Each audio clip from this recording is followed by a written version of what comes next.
성경 마가복음 14장 27절에서 31절까지의 말씀입니다. 저에게 있는 성경으로는 신약 80페이지에 있습니다. 마가복음 14장 27절에서 31절까지의 말씀입니다.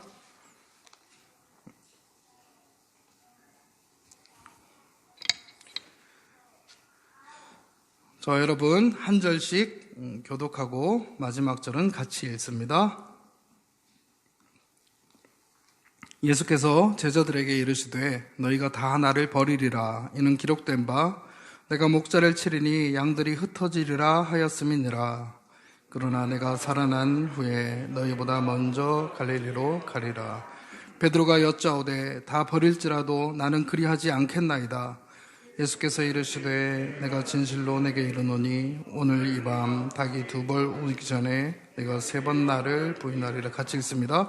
베드로가 힘있게 말하되 내가 주와 함께 죽을지언정 주를 부인하지 않겠나이다 하고 모든 제자도 이와 같이 말하니라. 아멘.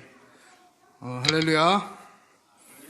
네, 오늘 함께 읽은 본문 말씀을 가지고 예수 다시 믿기라는 제목으로 함께 하나님 말씀을 나누도록 하겠습니다. 아주 중요한 주제를 오늘 함께 여러분들과 나누게 되는데 함께 마음을 열고 또 생각을 열고 또 집중하면서 하나님의 말씀을 새기시기를 바랍니다. 우리가 예수님의 이름을 듣고 믿고 또 이 자리에 함께 있죠. 그런데 예수님의 이름을 처음 접할 때에 마음에 세상이 들어차 있지 않은 사람은 한 명도 없습니다.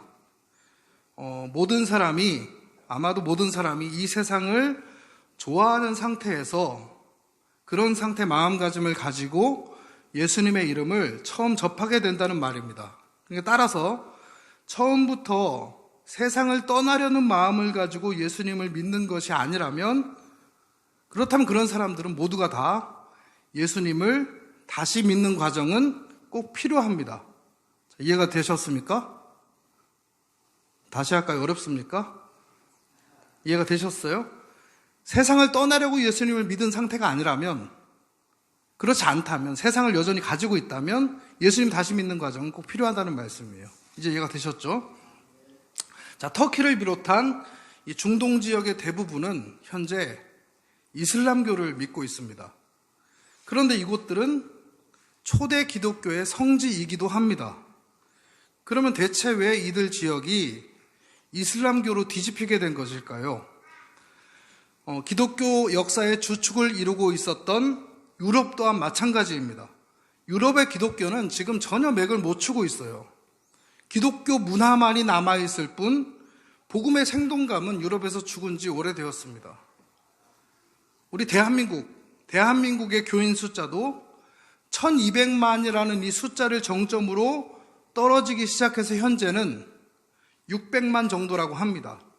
그런데 이 600만 중에 실질적으로 주일 예배에 참여하는 교인의 숫자만 헤아린다면 250만에도 미치지 못하는 실정이었는데 코로나 상황이 터진 후에는 이게 반도 안 되는 이런 실정이라고 합니다. 약 90% 정도를 우리가 잃어버렸어요.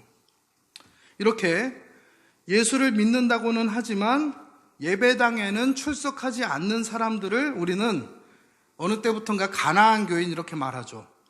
가나안을 거꾸로 읽으면 안 나가 이렇게 되기 때문에 가나안 교인이라고 말합니다. 코로나 시대 이전부터 시작된 이러한 가나안 교인들의 숫자가 점점 더 늘어나고 있고 코로나 시대 지금은 이제 그 숫자가 훨씬 더 많아져 버렸습니다. 그럼 여러분은 왜 우리 대한민국에서 또 세계 각국 나라에서 이 기독교에 왜 이러한 일들이 일어나는가에 대한 질문을 해보신 적이 있습니까? 혹은 그러한 질문에 대한 답을 얻어보신 적이 있습니까? 중동 지역은 이슬람교에 정복된 뒤로 벗어나지 못하고 있으며 유럽의 기독교는 문화만을 남기고 죽어버렸습니다. 한국의 기독교 또한, 대한민국의 기독교 또한 빠르게 쇠락해 가고 있습니다. 이렇게 될 수밖에 없는 이유에 대해서 오늘 말씀은 답을 주고 있습니다. 그 이유는 바로 결론부터 말하면 예수 다시 믿기의 과정을 밟지 않았기 때문입니다. 예수 다시 믿기는 기독교 선교 역사에서 엄청 낯선 말이에요. 믿지 않는 불신자들에 대한 선교는 이루어졌지만 이미 믿는 사람들에게 다시 믿자는 이러한 어떤 운동, 다시 믿어보자는 어떤 선교를 해본 적이 없기 때문입니다. 특정한 시기나 지역에서 부흥운동이나 회개운동이 일어난 적은 있었지만 예수 다시 믿기를 목표로 선교나 전도가 이루어진 적은 없습니다. 이것이 기독교가 쇠락해 가고 있는 이유라고 볼 수 있는 시대에 우리는 살고 있습니다. 자, 오늘 본문을 통해서 생각해 보자면 예수 다시 믿기는 예수님이 정해놓으신 이 믿음의 정통 코스입니다. 오늘 본문에서는 이 수제자 베드로와 예수님의 수제자 베드로와 다른 제자들이 다 예수님을 부인할 것에 대해서 예고를 하십니다. 제자들 중 가룟 유다는 예수님을 팔아버릴 사람이기 때문에 제외하고서라도 나머지 이제 12제자 중에 가룟 유다를 제외한 11제자가 전부 예수님을 배척하게 돼버립니다.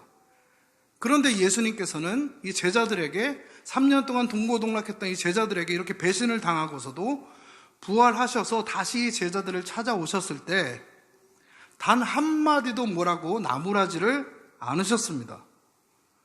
자, 우리는 이 예수님께서 이렇게 제자들을 나무라지 않으신 이유에 대해서 함께 생각해 볼 수 있으면 좋겠고요. 당연히 그때 제자들이 잘했다는 것은 아닙니다. 본문 말씀에서 예고하신 대로 예수님께서는 필연적으로 제자들이 그렇게 할 것을, 예수님을 배신할 것에 대해서 알고 계셨습니다.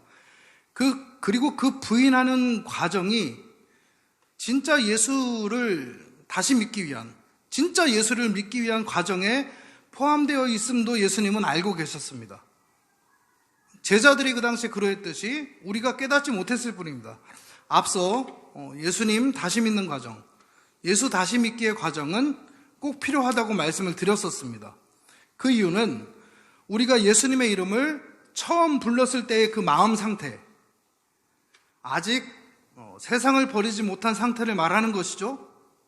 그렇다면 그 상태는 정말로 예수님을 온전히 제대로 믿는 것은 아니기 때문입니다.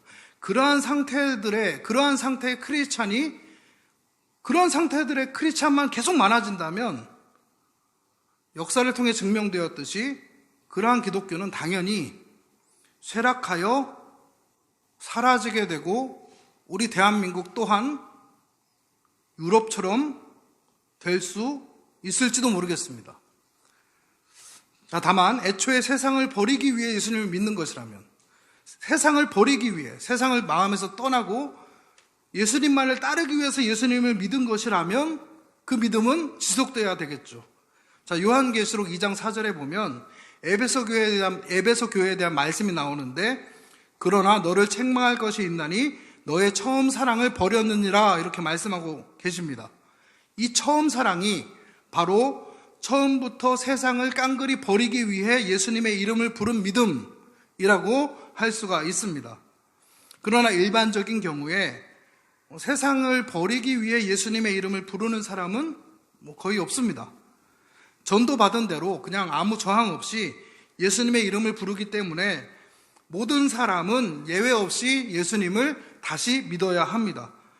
예수 다시 믿기가 이루어지지 않으면 온전한 신앙 성장, 구원은 물론 이 세상의 크리스찬들을 통한 변화는 절대로 주어질 수 없습니다. 이것이 오늘 본문을 통하여 나타나고 있는데 27절에 여러분 보면, 오늘 본문 27절에 보면 예수께서 제자들에게 이르시되 너희가 다 나를 버리리라. 이는 기록된 바 내가 목자를 치리니 양들이 흩어지리라. 이렇게 말씀하셨습니다. 예수님께서는 베드로를 위시하여 모든 제자들이 예수님을 배반하고 배척할 것을 예고하십니다. 다만 가룟 유다의 배신과 이 제자들의 부인은 성격이 좀 다릅니다. 말씀드린 대로 예수님께서는 베드로를 비롯해 예수님을 부인한 모든 제자들에 대해 단 한마디도 책망하고 나무라지 않으셨습니다. 반면에 예수님을 팔아버릴 이 가룟 유다에 대해서는 마태복음 26장 24절에서 뭐라고 말씀하시냐면, 한번 들어보세요. 인자를 파는 그 사람에게는 화가 있으리로다.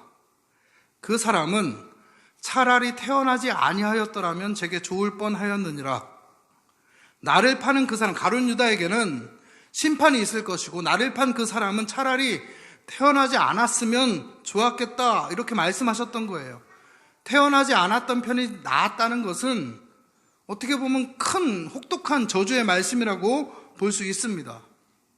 자, 예수님을 부인한 것과 예수님을 파는 것은 표면적으로 똑같은 이 배신처럼 느껴지는데 왜 이렇게 차이를 두신 것일까요? 자, 가룟 유다는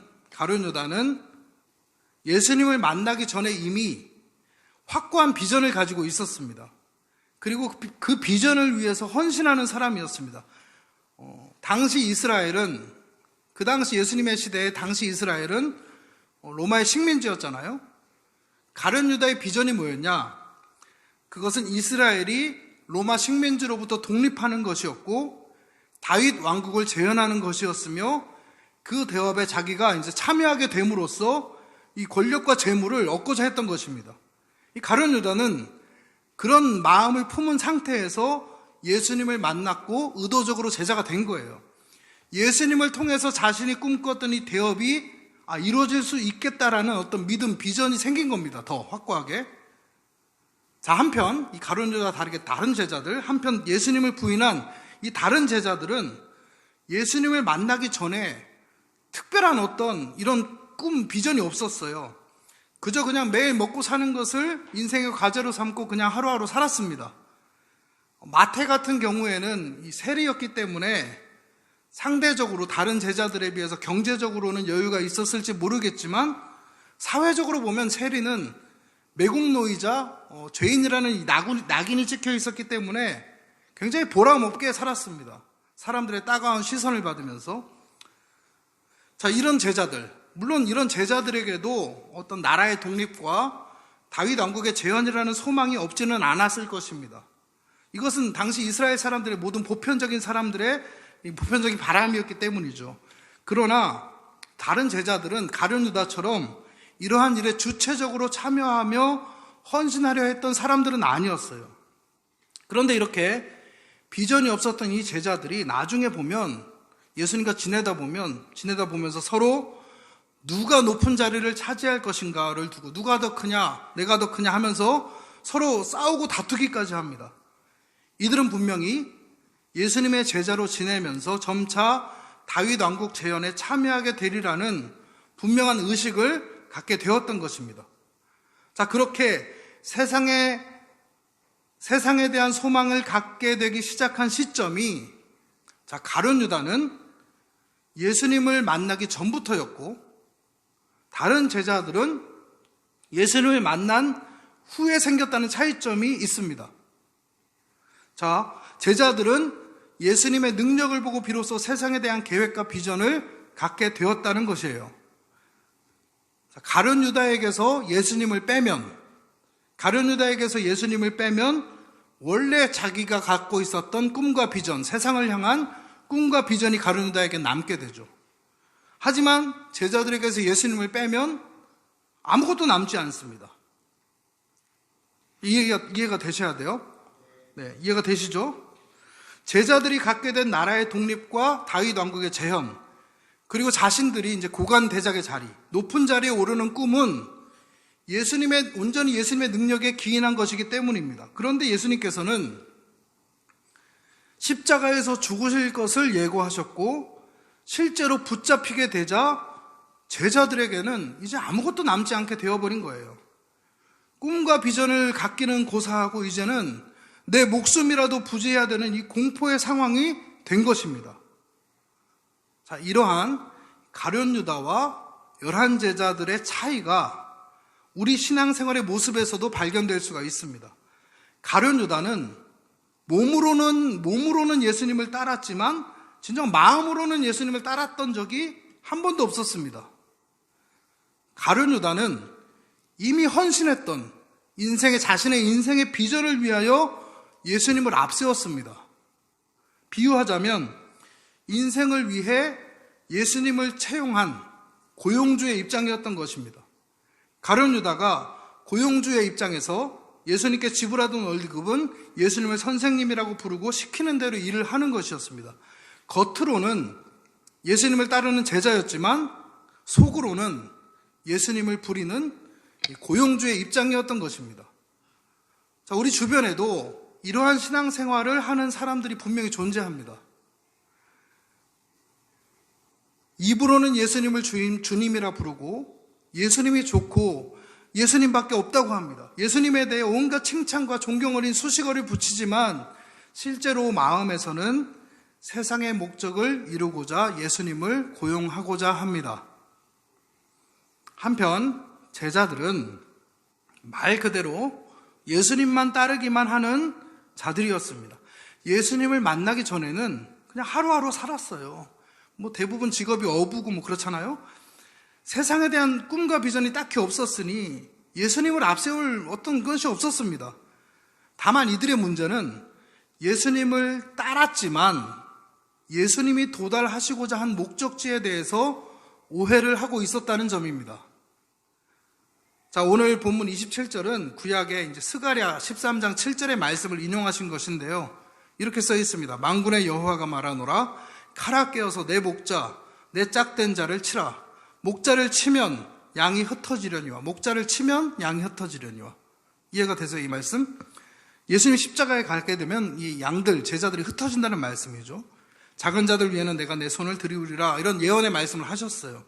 자, 이러한 말씀에 근거하여 제자들과 예수님의 관계를 양과 목자의 관계에 대해서 빗대어서 이해를 할 수가 있는데, 자, 목자를 따르던 이 제자들, 목자를 따르던 양들이 자기들 딴에는 목적지를 예상했으나 정작 목자가 다른 곳으로 가는 것을 보자 혼란에 빠지게 되었습니다. 이것이 지금 제자들의 상태였습니다. 제자들은 예수님의 최종 목적지가 나라의 독립과 다윗 왕국의 재현이라고 여겼습니다.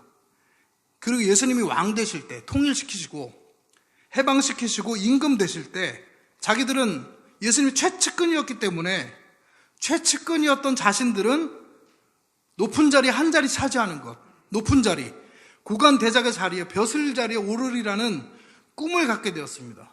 너는 무슨 장관, 무슨 장관, 무슨 장관 하면서 나눠 가질 생각들을 가지고 있었어요.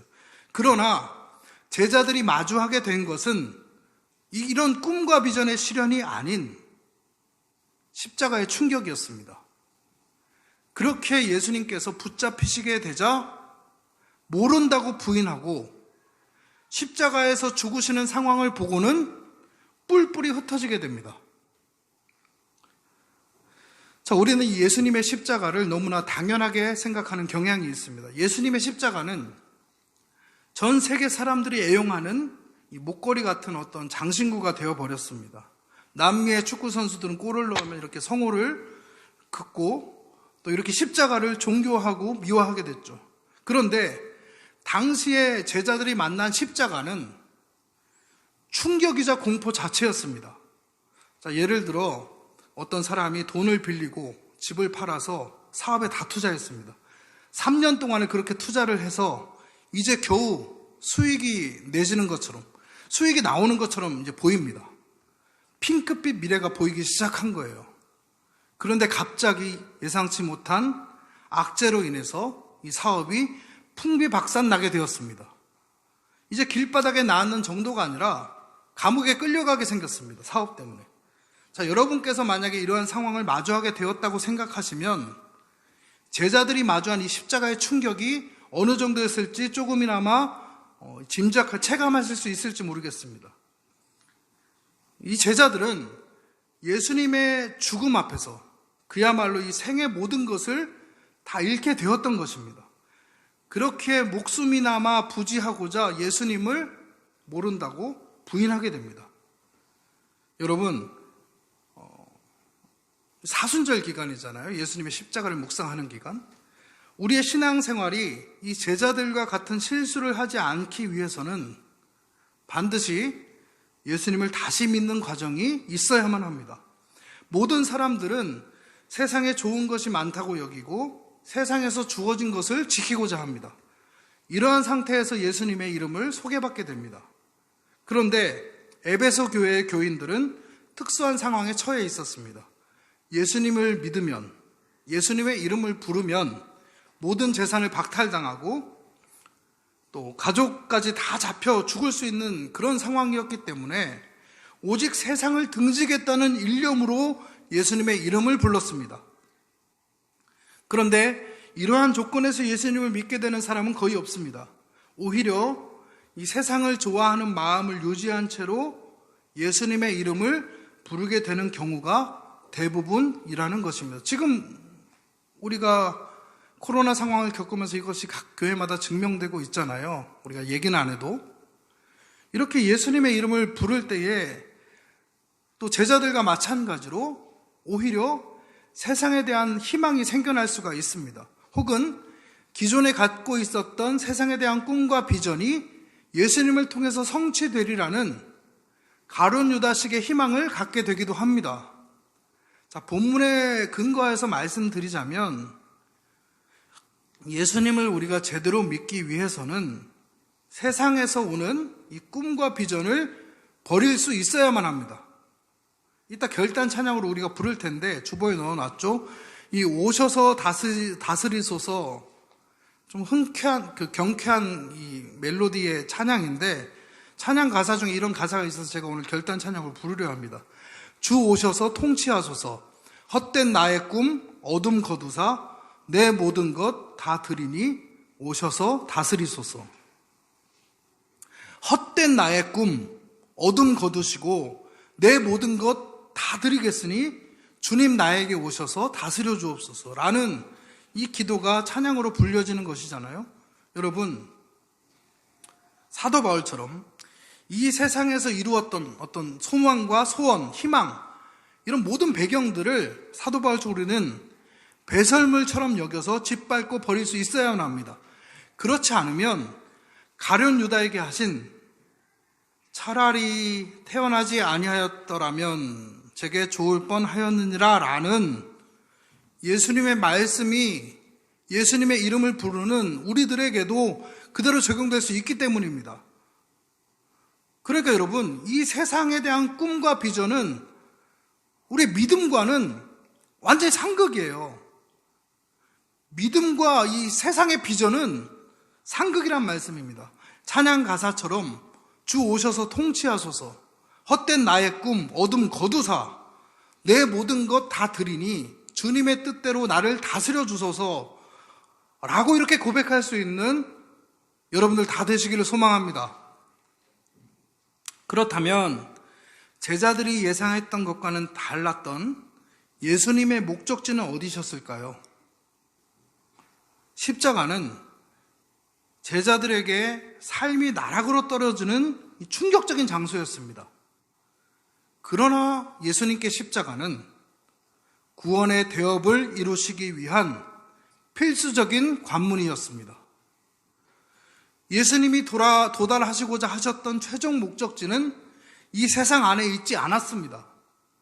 제자들이 소망했던 나라의 독립과 다윗 왕국의 재현은 오늘을 살아가는 우리들에게도 여러 모양으로 나타날 수 있습니다. 부모의 사업이 잘 풀리는 상황, 우리 자녀들이 엘리트 코스를 달리는 상황, 병에 걸린 몸이 회복되는 상황 같은 것으로 나타나는 것입니다. 그러나 예수님의 목적지는 이렇게 세상 안에 있는 것이 아니었습니다.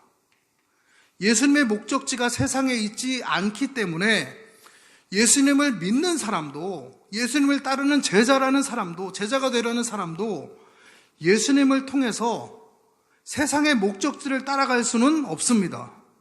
예수님의 목적지는 세상 안에 없었어요. 세상 바깥에 있었습니다. 예수님의 최종적인 목적은 예수님을 따르는 자들의 마음을 가지고 하늘에 계신 아버지 보좌 우편으로 함께 올라가는 것이었습니다. 그러므로 이 세상 안에서 무엇인가를 이루고 싶고 세상 것이 좋아서 지키고 싶은 마음을 가지고 받아들인 예수님의 이름에 대해서는 반드시 십자가라는 충격적인 순간을 맞이하게 됩니다. 그리고 그 십자가를 마주한 사람들만이 부활하신 예수님을 다시 만날 수 있게 됩니다. 예수 다시 믿기의 과정이 없다면 믿음은 결코 온전해질 수가 없습니다. 세상의 많은 사람들은 예수님의 이름을 부를 준비가 되어 있지 않습니다. 세상 것을 좋아하는 상태에서 예수님의 이름을 부르면 세상 것을 가지기 위해 예수님의 이름을 수단으로 삼을 수밖에 없어요. 그러나 예수님의 이 십자가를 받아들인다는 것은 이러한 마음 상태, 이 세상을 향한 마음 상태가 충격적으로 박살나고 참담하게 깨어지는 것입니다. 이 순간을 통해 예수 다시 믿기는 우리에게 이루어지게 됩니다. 예수님께서 제자들을 나무라지 않으셨던 이유도 세상에 죄인 아닌 사람이 없기 때문입니다. 제자들은 물론이고 또 우리가 죄인인 이유는 창조주 하나님께서 나의 머리끝부터 발끝까지와 삶의 모든 내용을 다 주관하고 계심에도 불구하고 우리가 그것을 알고 믿는다고 고백하면서도 불구하고 우리가 하나님을 1등으로 첫사랑으로 붙잡지 못하고 하나님을 좋아하지 않기 때문입니다. 하나님 대신 그 하나님에 의해서 만들어진 이 세상에 있는 것들을 마음에 담는 것, 이것이 죄입니다. 보이고 들리고 만져진다는 이유 때문에 세상을 마음에 담기는 쉬우나 그것이 죄라고 성경은 말씀하시죠. 이 모두가 죄인인 이 상태를 감안하셔서 예수님께서는 가룟 유다를 제외한 11명의 제자들이 십자가 앞에서 그들의 꿈과 비전이 풍비박산나는 그러한 과정을 겪도록 내버려 두셨습니다. 자, 이것은 우리에게도 그대로 적용됩니다. 사랑하는 여러분, 십자가는 믿음으로 가는 정통 코스입니다. 그리고 부활하신 예수님께서는 제자들에게 갈릴리에서 다시 만나자고 말씀하시며 제자들을 모으십니다. 갈릴리는 추억이 있는 장소죠. 예수님이 제자들과 처음으로 만났던 그 장소였습니다. 이제 죽으시고 부활하셔서 배반한 상태의 제자들을 다시 그곳에서 만나시는 거예요. 처음으로 만났던 그 장소에서 다시 관계를 우리가 시작하자라는 희망과 기대를 그들 앞에 나무라지 않으시고 드러내셨던 것입니다. 자, 이렇게 예수님의 희망은 바로 어디에서 시작됐느냐? 십자가 사건에서 시작된 것입니다. 십자가 사건을 통하여 비로소 제자들의 세상에 대한 꿈과 비전이 깨어지게 되었습니다. 그리고 부활하신 예수님을 통해 하늘에 계신 아버지께로 갈 수 있도록 준비가 됩니다. 이렇게 새로운 믿음을 가지게 된 제자들의 모습을 예수님께서는 희망차게 기대하시며 이 모습을 기대하시며 땀이 피가 될 정도로 번민하고 기도로 준비하셨던 십자가 과정을 뚫고 지나가셨던 것입니다. 그 희망을 가지시고 예수님의 십자가 사건을 통해 제자들의 세상에 대한 애착과 사랑은 깨어지게 되었습니다. 그리고 부활하신 예수님을 제자들이 다시 만남으로써 세상을 등지게 되고 마음을 하늘에 계신 아버지 보좌 우편까지 이제 보낼 수 있게 되었습니다. 비로소 예수님과 동일한 목적지, 최종 목적지를 제자들도 갖게 되었던 것입니다. 이러한 모습이 나타나지 않을 때 기독교가 어떻게 되는지는 역사가 증명을 합니다. 중세시대를 보겠습니다. 예수님에 대한 믿음은 예루살렘 초대교회 때부터 시작해서 안디옥을 거쳐 안디옥에서 첫 번째 선교사가 파송되고 소아시아, 1차 전도여행 때 소아시아로 퍼져나가게 되었습니다. 그리고 2차 전도여행 때 유럽으로 퍼져나가게 됐죠. 그렇게 복음이 시작되었어요. 그리고 오랜 박해의 시기를 딱 지났어요. 지나서 300년 뒤에 AD 313년에 가서야 비로소 로마 제국은 드디어 항복을 하고 기독교를 국교로 공인하게 됩니다. 기독교가 탄압받던 시기에 로마는 황제 숭배를 강요하였습니다. 또한 로마 제국은 식민지 통치를 위하여 황제 위엄을 훼손하지만 않는다면 각 민족들의 우상 숭배도 인정해 주었습니다. 이러한 상황에서 예수님을 믿는 기독교인들은 황제를 신으로 섬기는 것을 거부하고 우상을 배척하기 위하여 죽음을 각오해야만 했습니다. 그러나 오히려 이런 상황이었기에 기독교는 세상에 대한 죽음이라는 이 십자가의 순수성을 간직한 채 멀리 퍼져나갈 수 있었습니다. 그러나 아이러니하게도 이렇게 퍼져나간 기독교가 로마 제국의 국교로 인정이 되자, 공인이 되자 기독교는 순수성을 잃기 시작합니다. 신성 로마 제국이라는 이름이 의미하듯이 중세시대 전체는 기독교 문화권 아래에 놓이게 됩니다. 그러나 종교개혁이 나타나지 않으면 안 될 정도로 이 내부로부터 썩어서 예수님의 십자가가 세상에 대한 죽음이라는 사실은 잊게 되었습니다. 오히려 교황을 세우고 교황청을 만들며 권력에 몰입하게 되었고, 면죄부를 돈을 주고 팔면서 재물을 탐하게 되었습니다. 예수님께서 그토록 경계하셨던 바리새인과 같은 독사의 자식들로 전락하게 되었던 것입니다. 중세의 기독교가 이토록 타락했던 이유는 예수 믿기, 다시 믿기의 과정이 잊혀졌기 때문입니다. 차라리 박해를 당했던 시대에는, 순교자가 계속적으로 나타났던 그 시대에는 기독교가 순수할 수 있었습니다. 세상을 다 포기해야만 예수님의 이름을 부를 수 있었기 때문입니다. 세상을 포기하는 대신에 하나님을 뜨겁게 사랑하고 하나님의 뜻을 이루고자 했던 순수함이 존재했습니다. 그러나 세상을 포기하지 않고도 예수 이름을 부를 수 있게 되자 믿음은 시험대에 오르게 되었습니다. 자, 사랑하는 성도 여러분, 이제 말씀을 정리하겠습니다.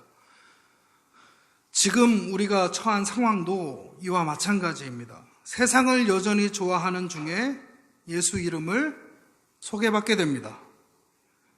그리고 오히려 예수를 믿음으로써 좋아하는 세상 것을 더 잘 얻을 수 있으리라는 이러한 희망이 커지게 됩니다. 이러한 상황에서 예수를 다시 믿기 위하여, 예수를 제대로 믿기 위하여 십자가는 우리에게 생활화되어야 합니다.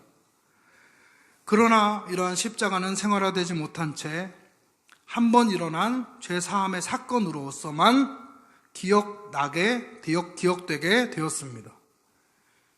이제 예수님의 십자가를 통해 우리가 의인이 되었다고 생각하니 오히려 죄의식 없이 예수님의 이름을 부르면서 동시에 세상을 함께 사랑하고 좋아하게 되어버렸습니다.